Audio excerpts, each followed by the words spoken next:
E os espíritos reparam, os espíritos nos observam. Quando eles veem que aquele indivíduo tem uma vaidade exacerbada, né, tem ali, é uma pessoa que talvez até mesmo pela falta de conhecimento, ou também por uma falha moral, então eles, né, passam então a... Primeiro, eles testam o indivíduo, testam o médium ou o grupo mediúnico, e aí eles pouco a pouco vão cativando. E geralmente é insuflando a vaidade. A vaidade é realmente uma das maiores dificuldades, né, que nós temos, não só na mediunidade, mas na vida. Isso também pode acontecer com um divulgador do espiritismo. Alguém que, por exemplo, passe a achar que sabe mais que todo mundo e passe né, a achar que é um novo Kardec. Né? Isso é muito perigoso. Teve um dia, então, passado aí, que nós fazíamos o Polêmica Espírita lá na Rai TV, né? Onde nós nos deparamos com um indivíduo no chat, né? Como vocês estão vendo aí, né? Igualzinho, né? Porque é aqui pelo YouTube mesmo, dizendo ser reencarnação de Allan Kardec. Né? E é um indivíduo que nós nem conhecemos, quer dizer, não tem nenhum trabalho relevante que possa fazer com que a gente, pelo menos, tenha uma mínima chance de ser efetivamente o codificador reencarnado. Né? Então, a gente veja que possivelmente é um indivíduo fascinado, que algum espírito se aproximou dele e começou a insuflar, direta ou indiretamente, essa ideia, né, na cabeça dele, e ele passa a ter esse comportamento ridículo. E quando nós estudamos a fascinação, nós verificamos lá que na fascinação todos conseguem, à sua volta, à volta do médium, conseguem ver a situação ridícula, menos ele. E há também, obviamente, a fascinação coletiva, quando atende todo um grupo, né? Quando ele acomete todo um grupo que passa a acreditar em determinadas coisas, também absurdas, também ridículas. Isso só acontece no meio espírita? Não acontece.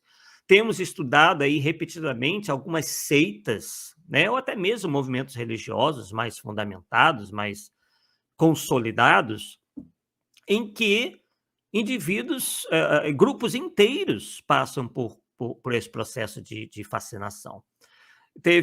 Vocês já devem ter conhecido alguns, né, pelo menos nas manchetes de jornais, ou nos livros, nas revistas, onde, por exemplo, um grupo inteiro foi convencido de que haveria o fim do mundo e que, quando soasse a hora, eles seriam resgatados por naves espaciais, por discos voadores.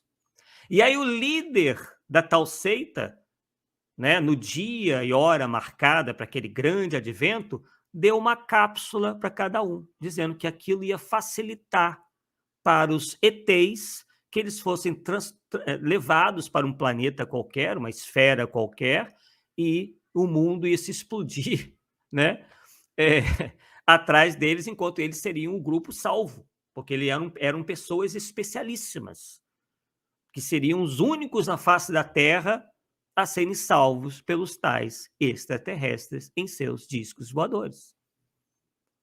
E eles tomaram a tal da cápsula que continha substâncias venenosas e foram todos encontrados mortos. E não teve advento de fim de mundo coisíssima nenhuma. E ninguém viu nenhuma nave espacial, né, levando ninguém. Né? Então veja que, obviamente, claro que isso foi liderado por um encarnado que conseguiu convencer um grupo de pessoas, mas com certeza esse indivíduo não estava só espiritualmente falando. Tinha ali uma série, né, de espíritos que começaram a trabalhar isso na mente dessa pessoa, que consequentemente convenceu outras, e é assim que acontece. Né? É quase como um vírus. A obsessão, isso que quem dizia era Leon Denis, é quase como um vírus, é quase como uma epidemia, porque ela é capaz de passar de um indivíduo para o outro, só que não é como um vírus, né? Não é pelo toque, é pelas ideias. Então, as ideias que nós temos visto hoje, que são disseminadas tendo como mote o espiritismo ou a mediunidade estão nos deixando muito preocupados, porque a imaginação do povo aí está realmente sem controle, né? E aí nós vemos que alguns subterfúgios também são utilizados. Esses médiuns, geralmente fascinados, né? O que eles procuram fazer? Insuflados por esses espíritos. Ah, não, vou aqui abrir uma entidade assistencial. Porque esses espíritos sabem que esse médium, esse grupo de médiuns, montando uma atividade assistencial, maior credibilidade eles vão adquirir. Porque as pessoas vão vê-los com muito bons olhos. Nossa, mas que lindo, né? Que trabalho sensacional. Eles dão cesta básica, eles dão sopa. Nada contra. Estão apenas dando um exemplo que, obviamente, não vai se repetir em todos os grupos. Não é porque um grupo tem uma obra assistencial que ele está obsidiado. Mas há grupos obsidiados que montam uma atividade assistencial para, né, como para limpar a imagem. A gente vê isso muito na política, né? Ou mesmo quando alguém ou um artista quer trabalhar a imagem. E os espíritos não são bobos, né? Os espíritos inferiores, eles podem ser inferiores, mas não são burros. E aí eles, né, vão passando essas ideias, vão intuindo essas pessoas a fazerem isso, porque daí os seus ditados serão melhor aceitos, porque as pessoas estarão impressionadas, ainda mais impressionadas, achando que ali, por se desenvolver uma obra caritativa, necessariamente a verdade vai prevalecer. Então é preciso que a gente tome muito cuidado com isso, né? Então, realmente, muito cuidado, a gente está apoiando, né, iniciativas assim, porque por trás pode estar se processando. Então, é bom que a gente conheça os trabalhos, conheça o centro, no caso, se for um centro espírita ou um centro espiritualista, para saber o que está por trás daquilo. Porque a gente, às vezes, sem querer, querendo ajudar, está alimentando isso daí. Enquanto se não tivesse pessoas alimentando, talvez essas pessoas até tivessem desistido, né, dessas suas atividades de enganar as pessoas com esses relatos, com esses ditados fantasiosos, né, que acabam desviando a atenção de muita gente daquilo que é importante. Há, inclusive, uma dessas pessoas, uma médium no estado de São Paulo, que é médica, inclusive, que é bem o retrato disso. Ela, inclusive, essa médium, chegou a ser advertida, percebam bem, pelo Conselho de Medicina, Conselho Estadual de Medicina, no caso do estado de São Paulo, porque ela prometia uma vacina espiritual contra a AIDS e o câncer. Vejam bem.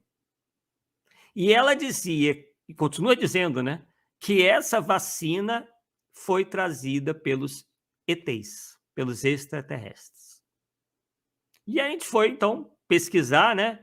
Vimos lá que ela incorpora, né, esses ETs todos. Tem uma que tem até uma entidade que é muito engraçada, né? Que ela parece até aquela dona catifunda da Praça é Nossa, pelo jeito de falar. E o conteúdo é paupérrimo, pessoal. O conteúdo é paupérrimo. E aí ficam explorando, né, os reptilianos, porque a Terra também está no processo de transição, os ETs vão aparecer a qualquer momento, né? E, enfim, toda aquela salada mística e sensacionalista, né, em que nós temos visto que tem enganado e tem convencido milhares e milhares de pessoas, com lives pela internet que alcançam aí os milhares de visualizações. Nós ficamos assistindo aquilo penalizados, como tanta gente anda sendo enganada. Claro que muita gente só assiste, aquilo acaba não tendo nenhum efeito na vida dela. Mas há pessoas que estão sendo enganadas e aquilo vai ter um efeito sobre a vida delas. Porque elas acabam se deixando dominar por essas ideias, enquanto poderiam estar trabalhando outras questões que eles estariam muito mais vantagens em termos espirituais. Então ficam só naquela, né, de ir atrás dos espíritos ali extraterrestres, em vez de cuidar, por exemplo, do seu aperfeiçoamento, poderiam estar estudando coisas que iam ajudar muito mais no seu engrandecimento espiritual. E aí ficam, né, como que ali presas, né, principalmente as pessoas próximas a esses centros aí, ficam presas àquilo e cada vez mais, né, às voltas com essas ideias absurdas, né, de fim de mundo, de possível contato com extraterrestre, uns ficam até têm sonhos estranhos, enfim, todo um processo aí que vai variar de caso para caso.